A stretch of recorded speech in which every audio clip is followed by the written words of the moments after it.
اعوذ باللہ من الشیطان الرجیم بسم اللہ الرحمن الرحیم قل هو اللہ احد اللہ الصمد لم یلد ولم یولد ولم یکن لہ کفوا احد صدق اللہ العظیم۔ آج ہم سیکھنے کی کوشش کریں گے سیرت مصطفیٰ حضرت محمد مصطفیٰ صلی اللہ علیہ وسلم کا اس سے اگلے والا پارٹ۔ حضور رحمت للعالمین صلی اللہ علیہ وسلم کا اس عالم میں تشریف لانا صرف اس لیے تھا کہ آپ خدا کے آخری اور قطعی پیغام یعنی دین اسلام کے احکام اس کے بندوں تک پہنچا دے اور خدا کی حجت تمام فرما دیں۔ اس کام کو آپ نے کیونکہ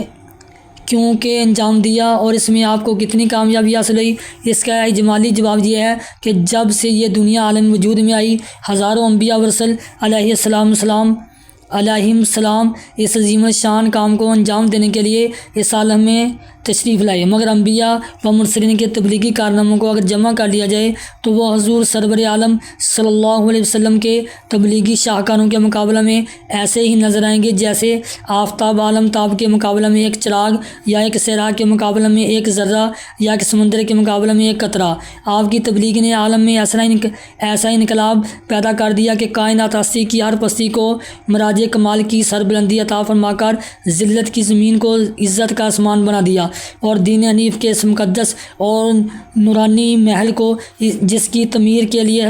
آدم علیہ السلام سے لے کر حضرت عیسیٰ علیہ السلام تک تمام انبیاء و رسل معمار بنا کر بھیجے جاتے رہے، آپ نے خاتم النبیین کی شان سے اس قصر ہدایت کو اس طرح مکمل فرما دیا کہ حضرت حق جل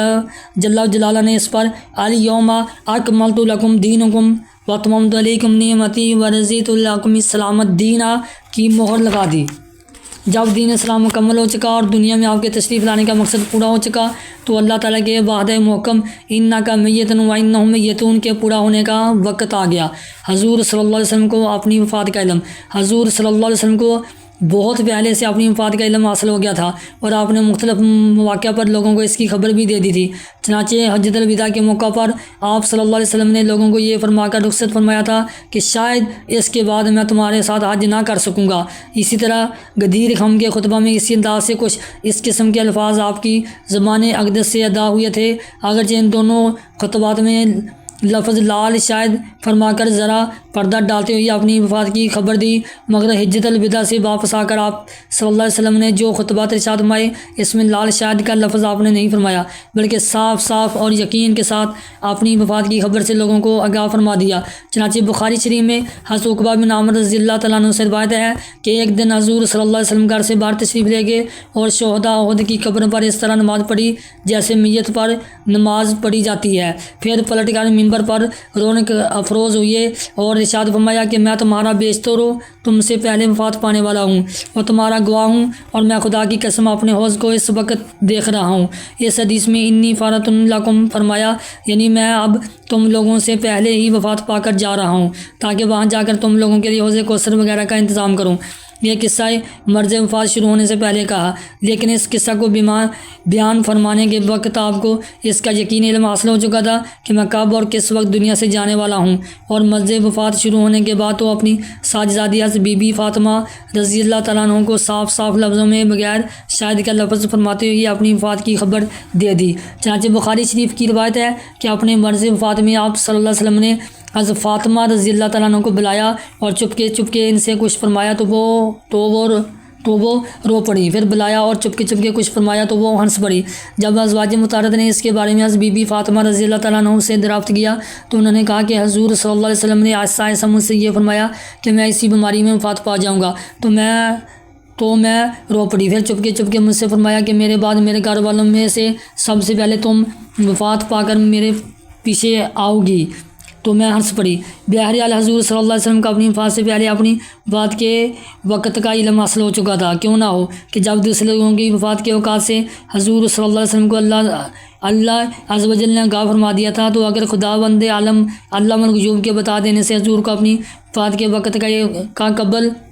قبل از وقت علم ہو گیا تھا تو اس میں کون سا استبداد ہے؟ اللہ تعالیٰ نے تو آپ کو علم مکان و ما یکون عطا فرمایا تھا، یعنی جو کچھ ہو چکا، جو کچھ ہونے والا ہے، سب کا علم عطا فرما کر آپ کو دنیا سے اٹھایا۔ چنانچہ اس مضمون کا ہم نے اپنی کتاب قرآنی تقریر میں مفصل تحریر کیا ہے۔ عدالت کی ابتدا، مرض کی ابتدا کب ہوئی اور حضور صلی اللہ علیہ وسلم کتنے دنوں تک علیل رہے، اس میں مورخین کا اختلاف ہے۔ بہرحال 20 یا 22 صفر 11 ہجری کو حضور صلی اللہ علیہ وسلم جنت البقیع میں، جو عام مسلمانوں کا قبرستان ہے، آدھی رات میں تشریف لے گئے۔ وہاں سے واپس تشریف لائے تو مزاج اقدس ناساز ہو گیا۔ یہ حضرت میمونہ رضی اللہ تعالیٰ عنہ کی باری کا دن تھا۔ دوشنبہ کے دن آپ صلی اللہ علیہ وسلم کی حالت بہت شدید ہو گئی۔ آپ صلی اللہ علیہ وسلم کی خواہش پر تمام ازواج مطہرات نے اجازت دے دی کہ آپ حضرت بی بی عائشہ رضی اللہ تعالیٰ عنہ کے یہاں قیام فرمائیں۔ چنانچہ حضرت عباس و حضرت علی رضی اللہ تعالیٰ عنہ نے سارا دے کر آپ صلی اللہ علیہ وسلم کو حضرت بی بی عائشہ کے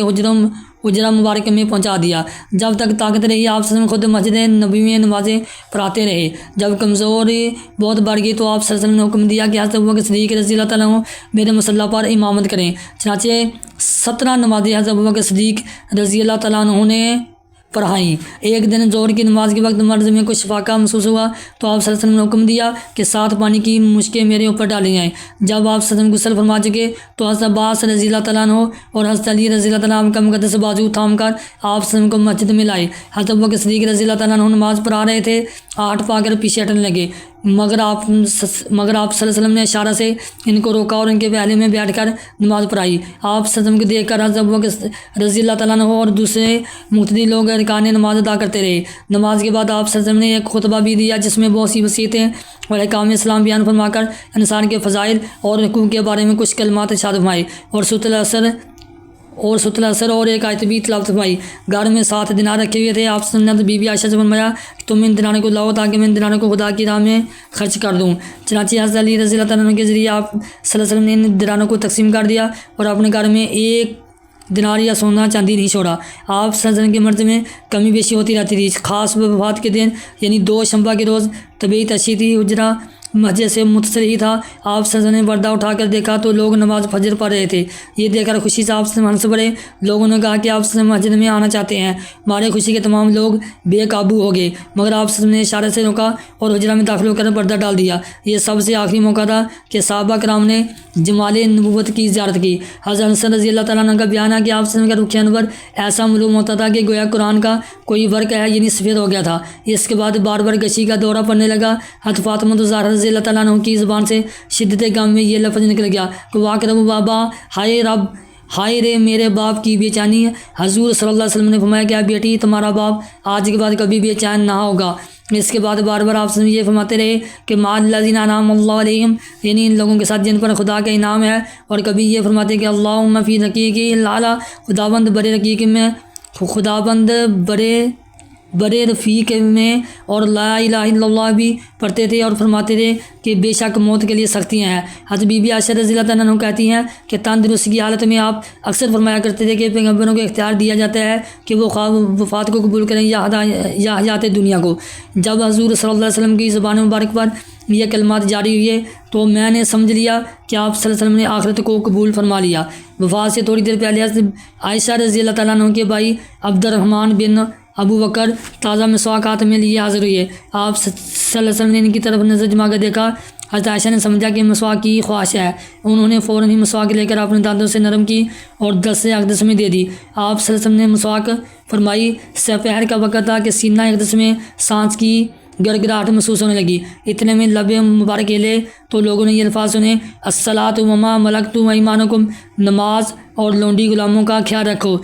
پاس میں پانی کی ایک لگن تھی، اس میں بار بار ہاتھ ڈالتے اور چہرے اقدس پر ملتے اور کلمہ پڑھتے۔ چادر مبارک کو بھی کبھی منہ پر ڈالتے کبھی ہٹا دیتے۔ حضرت بی بی عائشہ رضی اللہ تعالیٰ عنہ سر اقدس کو اپنے سینے سے لگائے بیٹھی ہوئی تھی۔ اتنے میں آپ صلی اللہ علیہ وسلم نے ہاتھ اٹھا کر انگلی سے اشارہ فرمایا اور 3 مرتبہ یہ فرمایا، بل رفیق الاعلیٰ، اب کوئی نہیں کہ بلکہ وہ بڑا رفیق چاہیے۔ یہی الفاظ زبان اقدس پر دے کہ ناگہاں مقدس ہاتھ لٹک گئے اور آنکھیں چھت کی طرف دیکھتے ہوئے کھلی رہیں اور آپ صلی اللہ علیہ وسلم کی قدسی روح عالم قدس میں پہنچ گئی۔ انا للہ و انا الیہ راجعون، اللہم صلی وسلم وبارک علی سیدنا محمد وعلیہ وصحبہ۔ طریقے وفات میں مورخین کا بڑا اختلاف ہے، لیکن اس پر تمام علماء سیرت کا اتفاق ہے کہ 2 شنبہ کا دن اور ربیع الاول کا مہینہ تھا۔ بہرحال عام طور پر یہی مشہور ہے کہ 12 ربیع الاول 11 ہجری میں 2 شنبہ کے دن تیسرے پہر آپ صلی اللہ علیہ وسلم نے وصال فرمایا۔ وفات کا اثر: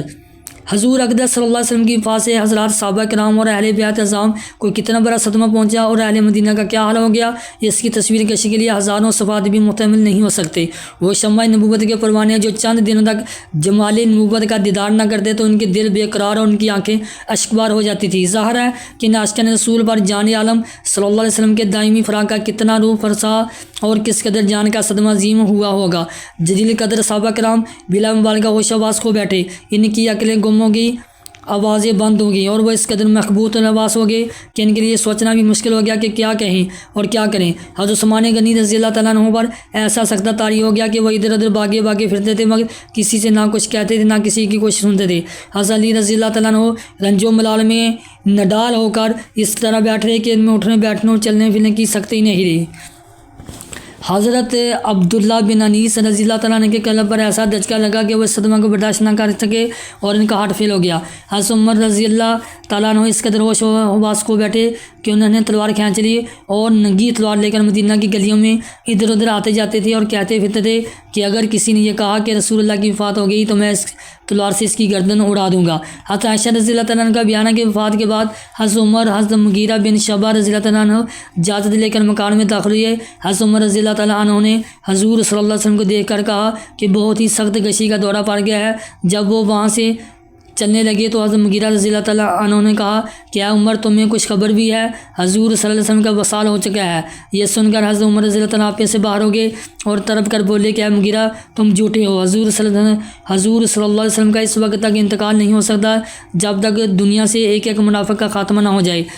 محب الدینہ میں تبری سے منقول ہے کہ حضور صلی اللہ علیہ وسلم کی وفات کے وقت حضرت ابوبکر صدیق سخ میں تھے جو مسجد نبوی سے 1 میل کے فاصلہ پر ہے۔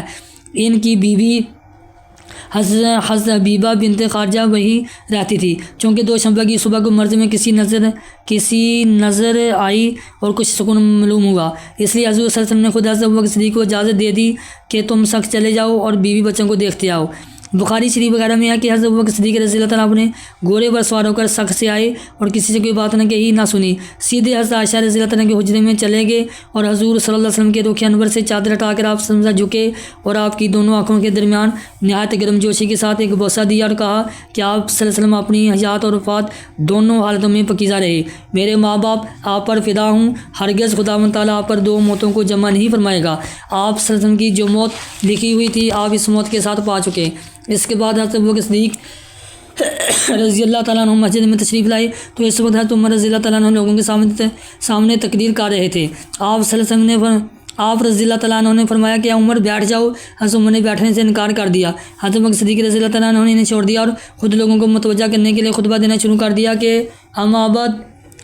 جو شخص تم میں سے محمد صلی اللہ علیہ وسلم کی عبادت کرتا تھا وہ جان لے کہ محمد صلی اللہ علیہ وسلم کا وصال ہو گیا، اور جو شخص تم میں سے خدا کی پرستش کرتا تھا تو خدا زندہ ہے، وہ کبھی نہیں مرے گا۔ پھر اس کے بعد حضرت بکر صدیق رضی اللہ تعالیٰ عنہ نے سورۃ آل عمران کی آیت تلاوت فرمائی، وما محمد الا رسول قد خلت من قبل الرسل افإن مات أو قتل انقلبتم على أعقابكم ومن ينقلب على عقبيه فلن يضر الله شيئا وسيجزي الله الشاكرين۔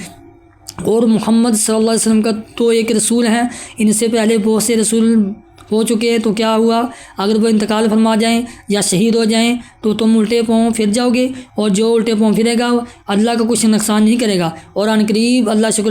شکر ادا کرنے والوں کو ثواب دے گا۔ حضرت عبداللہ بن عباس رضی اللہ تعالیٰ کہتے ہیں کہ حضرت ابوبکر رضی اللہ تعالیٰ نے یہ آیت تلاوت کی تو معلوم ہوتا تھا کہ گویا کوئی اس آیت کو جانتا ہی نہ تھا، جن سے سن کر ہر شخص اسی آیت کو پڑھنے لگا۔ حضرت عمر رضی اللہ تعالیٰ کا بیان ہے کہ میں نے جب حضرت ابوبکر صدیق رضی اللہ تعالیٰ کی زبان سے سورۃ آل عمران کی یہ آیت سنی تو مجھے معلوم ہو گیا کہ واقعہ نبی صلی اللہ علیہ وسلم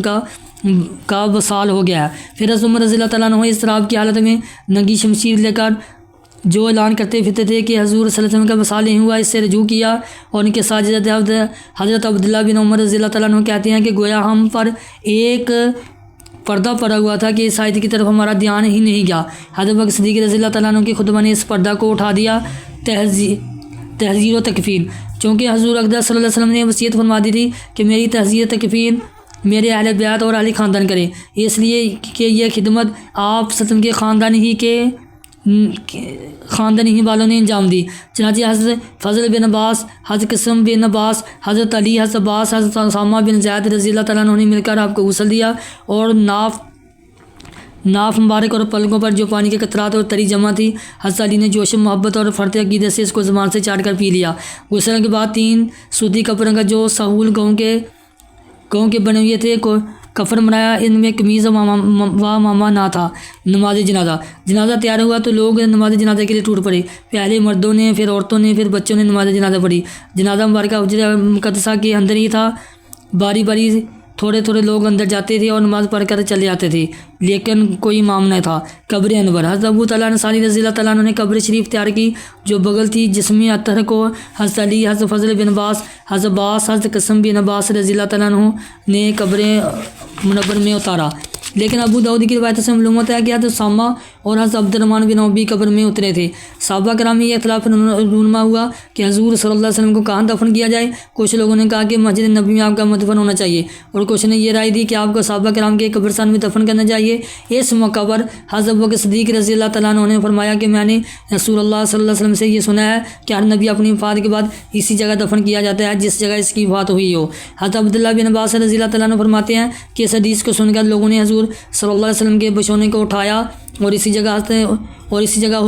حجر عائشہ میں آپ وسلم کی قبر تیار کی اور آپ اسی میں مدفون ہوئے۔ حضور اقدس صلی اللہ علیہ وسلم کے غسل شریف اور تہذیب و تکفین کی سعادت میں حصہ لینے کے لیے ظاہر ہے کہ شمع نبوت کے پروانے کس قدر بے قرار رہے ہوں گے، مگر جیسا کہ ہم تحریر کر چکے ہیں کہ چونکہ حضور صلی اللہ علیہ وسلم نے خود ہی یہ وصیت فرما دی تھی کہ میرے غسل اور تہذیب و تکفین میرے اہل بیت ہی کریں، پھر ام المومنین حضرت ابوبکر صدیق رضی اللہ تعالیٰ عنہ بھی بحیثیت امیر المومنین ہونے کے یہی حکم دیا کہ یہ اہل بیت ہی کا حق ہے۔ اس لیے حضرت عباس اور اہل بیت نے کوار بند کر کے غسل دیا اور کفن پہنایا، مگر شروع سے آخر تک خود حضرت امیر المومنین اور دوسرے تمام صحابہ کرام حجر مقدسہ کے باہر حاضر رہے۔ حضور صلی اللہ علیہ وسلم کا ترکہ، حضور اقدس صلی اللہ علیہ وسلم کی مقدس زندگی اس قدر زیادہ نہ تھی کہ کچھ اپنے پاس رکھتے ہی نہیں تھے، اس لیے ظاہر ہے کہ آپ صلی اللہ علیہ وسلم نے وفات کے بعد کیا چھوڑا ہوگا۔ چنانچہ حضرت عمر بن حارثہ رضی اللہ تعالیٰ عنہ کا بیان ہے،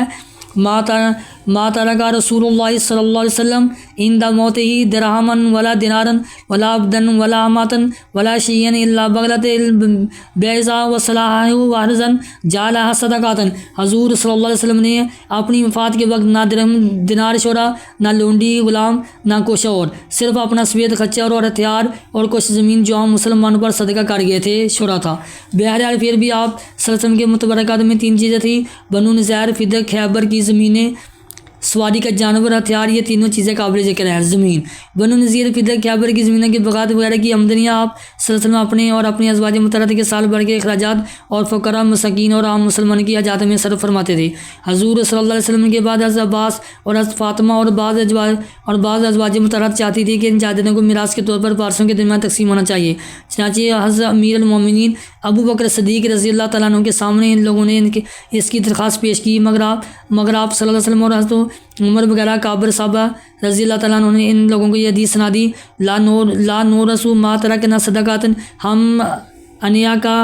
کا کوئی وارث نہیں ہوتا، ہم نے جو کچھ چھوڑا وہ مسلمانوں پر صدقہ ہے۔ اور اس حدیث کی روشنی میں صاف کہہ دیا کہ رسول اللہ صلی اللہ علیہ وسلم کی وصیت کے بے موجب یہ جائیدادیں وقف ہو چکی ہیں، لہٰذا حضور اقدس صلی اللہ علیہ وسلم اپنی مقدس زندگی میں جن مدات و مصارف میں ان کی آمدنیاں خرچ فرمایا کرتے تھے، اس میں کوئی تبدیلی نہیں کی جا سکتی۔ حضرت عمر رضی اللہ تعالیٰ عنہ نے اپنے دور خلافت میں حضرت عباس اور حضرت علی رضی اللہ تعالیٰ عنہ کے اصرار سے بنو نذیر کی جائیداد کا ان دونوں کو اس شرط پر متولی بنا دیا تھا کہ اس جائیداد کی آمدنیاں انہیں مصارف میں خرچ کرتے رہیں گے جن میں رسول اللہ صلی اللہ علیہ وسلم خرچ فرمایا کرتے تھے۔ پھر ان دونوں میں کچھ آن بن ہوگی اور ان دونوں حضرات نے یہ خواہش ظاہر کی کہ بنو نذیر کی جائیداد تقسیم کر کے آدھی حضرت عباس رضی اللہ تعالیٰ عنہ کی تولیت میں دے دی جائے اور آدھی کے متولی حضرت علی رضی اللہ تعالیٰ عنہ رہیں گے، مگر حضرت عمر رضی اللہ تعالیٰ عنہ نے اس درخواست کرنا نامنظور فرما دیا۔ لیکن خیبر اور فدق کی زمینیں حضرت عمر بن عبدالعزیز رضی اللہ تعالیٰ عنہ کے زمانے تک خلفاء ہی کے ہاتھوں میں رہیں۔ حاکم مدینہ مروان بن حکمت نے اس کو اپنی جگیر بنا لی تھی، مگر حضرت عمر بن عبدالعزیز رضی اللہ تعالیٰ عنہ نے اپنی زمانۂ خلافت میں پھر وہی عمل درآمد جاری کر دیا جو حضرت عمر رضی اللہ تعالیٰ عنہ کے دور خلافت میں تھا۔ سواری کا جانور زرقانی علی محب وغیرہ میں لکھا کہ حضور صلی اللہ علیہ وسلم کی ملکیت میں 7 گھوڑے، 5 خچر، 3 گدھے، 2 اونٹنیاں تھیں، لیکن اس میں یہ تشریف نہیں ہے یہ تشریح نہیں ہے کہ بے وقت وفات اس میں سے کتنے جانور موجود تھے، کیونکہ حضور اپنے جانور دوسروں کا تعاف فرماتے رہتے تھے، کچھ نہیں خریدتے، کچھ ہدایہ اور نذرانہ میں ملتے بھی رہے۔ بہرحال روایت سے ایسے معلومات ہے کہ وفات اقدس کے وقت جو سواری جانور موجود تھے ان میں ایک گھوڑا تھا جس کا نام لحیف تھا، ایک سفید خچر تھا جس کا نام دلدل تھا، یہ بہت ہی عمر دراز ہوا، حضرت میر معاویہ کے زمانے تک زندہ رہا، اتنا بوڑھا ہو گیا تھا کہ اس کے تمام دانت گر گئے تھے اور آخر میں اندھا بھی ہو گیا تھا۔ ابن اسحاق کی طریقے میں ہے کہ حضرت علی بن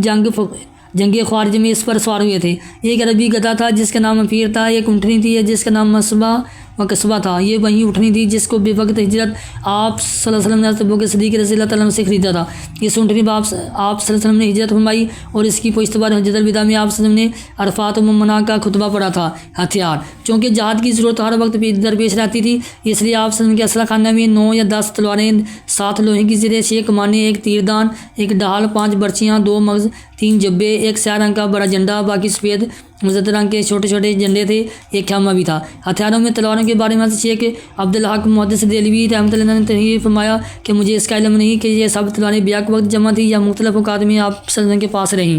ظروف و مختلف سامان ظروف اور برتنوں میں کئی پیالے تھے، ایک شیشہ کا پیالہ بھی تھا، ایک پیالہ لکڑی کا تھا۔ حضرت انس رضی اللہ تعالیٰ نے اس کے شکاف کو بند کرنے کے لیے ایک چاندی کی زنجیر سے اس کو جکڑ دیا تھا۔ چمڑے کا ایک ڈول، ایک پرانی مچھک، ایک پتھر کا تغار، ایک بڑا پیالہ جس کا نام عرصہ تھا، ایک چمڑے کا تھیلا جس میں آپ آئینہ، کینچی اور مسواک رکھتے تھے، ایک کنگھی، ایک سرما دانی، ایک بہت بڑا پیالہ جس کا نام الگرا تھا، سا اور مدد ناپنے کے پیمانے۔ ان کے علاوہ ایک چارپائی جس کے پائے سیاہ لکڑی کے تھے، یہ چارپائی حضرت اسد بن زرارہ نے ہدایتاً خدمت اقدس میں پیش کی تھی۔ بشونہ اور تکیہ چمڑے کا تھا جس میں کھجور کی چال بڑی ہوئی تھی۔ مقدس جوتیاں یہ حضور صلی اللہ علیہ وسلم کے اسباب و آسمانوں کی ایک فہرست ہے جن کا تذکرہ حدیث میں متفرق طور پر آتا ہے۔ تبرکات نبوت حضور صلی اللہ علیہ وسلم نے کہ ان متبرکہ آسمانوں کے علاوہ بعض یادگاری تبرکات بھی ہیں جن کو عاشقان رسول فرط عقیدت سے اپنے اپنے گھروں میں محفوظ کیے تھے اور ان کو اپنی جانوں سے زیادہ عزیز رکھتے تھے۔ چنانچہ موئی مبارک، نالین شریف اور ایک لکڑی کا پیالہ جو چاندی کے تاروں سے جوڑا ہوا تھا، حضرت انس نے ان تینوں آثار متبرکہ کو اپنے گھر میں محفوظ رکھا تھا۔ اسی طرح ایک موٹا کمبل حضرت بی بی عائشہ کے پاس تھا جن کو وہ بطور تبرکہ اپنے پاس رکھے ہوئے تھے اور لوگوں کی اس کی زیارت کراتی تھی۔ چنانچہ حضرت ابو بردہ کا بیان ہے کہ ہم لوگوں کو بی بی عائشہ رضی اللہ تعالیٰ کی خدمت مبارکہ میں حاضری کا شرف حاصل ہوا تو انہوں نے ایک موٹا کمبل نکالا اور فرمایا کہ یہ وہی کمبل ہے جس میں حضور صلی اللہ علیہ وسلم نے وفات پائی۔ حضور صلی اللہ علیہ وسلم کا یہ ایک تلوار جس کا نام ذوالفقار تھا حضرت علی کے پاس تھی، اس کے بعد ان کے خاندان میں رہی، یہاں تک کہ یہ تلوار کربلا میں امام حسین رضی اللہ تعالیٰ عنہ کے پاس رہی۔ چنانچہ امام حسین رضی اللہ تعالیٰ کی شہادت کے بعد جب حضرت امام زین العابدین یزید بن معاویہ کے پاس سے رخصت ہو کر مدینہ تشریف لائے تو مشہور صحابی حضرت مسعود بن مخرمہ حاضر خدمت ہوئے اور عرض کیا کہ اور اگر آپ کو کوئی حاجت ہو یا میرے لائق کوئی خدمت ہو تو آپ مجھے حکم دیں، میں آپ کے حکم کی تکمیل کے لیے حاضر ہوں۔ آپ صلی اللہ علیہ وسلم نے فرمایا مجھے کوئی حاجت نہیں۔ پھر حضرت مسعود بن مخرمہ رضی اللہ تعالیٰ نے یہ گزارش کی کہ آپ کے پاس رسول اللہ صلی حضرت محمد زین العابدین معاویہ کے سے مدینہ تشریف لائے تو مشہور صحابی اور آپ کو کوئی حاجت ہو آپ رضی اللہ تعالیٰ عنہ کو اگر آپ رضی اللہ عنہ کو کوئی حاجت ہو یا میرے لائق کوئی خدمت ہو تو آپ مجھے حکم دیں، میں آپ رضی اللہ تعالیٰ کے حکم کی تکمیل کے لیے حاضر ہوں۔ تو آپ رضی اللہ تعالیٰ نے فرمایا کہ مجھے کوئی حاجت نہیں۔ پھر حضرت مسعود بن مخرمہ رضی اللہ تعالیٰ عنہ نے یہ گزارش کی کہ آپ کے پاس رسول اللہ صلی اللہ علیہ وسلم کی جو تلوار ذوالفقار ہے کہ آپ وہ مجھے عنایت فرما سکتے ہیں کیونکہ مجھے خطرہ ہے کہ کہیں یزید کی قوم آپ پر غالب آ جائے اور یہ تبرکہ آپ کے ہاتھ سے جاتا رہے، اور اگر آپ نے اس مقدس تلوار کو مجھے عطا فرما دیا تو خدا کی قسم جب تک میری سانسیں باقی رہے گی ان لوگوں کی اس تلوار تک رسائی بھی نہیں ہو سکتی۔ مگر حضرت امام زین العابدین نے اس مقدس تلوار کو اپنے سے جدا کرنا گوارا نہیں فرمایا۔ آپ کی انگوٹھی اور رسائی مبارک پر جانشین ہونے کی بنا پر خلفائے کرام ابوبکر صدیق رضی اللہ تعالیٰ عنہ تو عمر فاروق حضرت عثمان غنی اپنے دور خلافت میں قابض رہے، مگر انگوٹھی حضرت عثمان کے ہاتھ سے کنویں میں گر کر ضائع ہوگی۔ اس کنویں کا نام بیرہ ریس ہے جو جس کو لوگ بیر خاتم بھی کہتے ہیں، اور عیسائی مبارک اس طرح ضائع ہوا کہ امیر المومنین عثمان غنی سے مقدس عصائے نبوی کا اپنے دسم مبارک میں لے کر مسجد نبوی کے ممبر پر خطبہ پڑھ رہے تھے کہ بالکل ناگہاں بد نصیب جہجہ غفاری اٹھا اور اچانک آپ کے ہاتھ سے اس مبارک تبرک کو لے کر توڑ ڈالا۔ اس بے ادبی سے اس پر کہہ رہے الہی ٹوٹ پڑا کہ اس کے ہاتھ میں کینسر ہو گیا اور پورا ہاتھ سر گل کر ٹوٹ پڑا اور اسی عذاب میں وہ ہلاک ہو گیا۔ اسی قسم کے ایک دوسرے اور بھی تبرکات نبویہ ہیں جو مختلف صحابہ کرام کے پاس محفوظ تھے، جن کا تذکرہ حدیث اور سیرت کی کتابوں میں جا بجا متفرق طور پر مذکور ہے، اور ان مقدس تبرکات سے صحابہ کرام اور تابعین نظام کو اس قدر والانہ محبت تھی کہ وہ ان کو اپنی جانوں سے بھی زیادہ عزیز سمجھتے تھے۔ صدق اللہ العظیم۔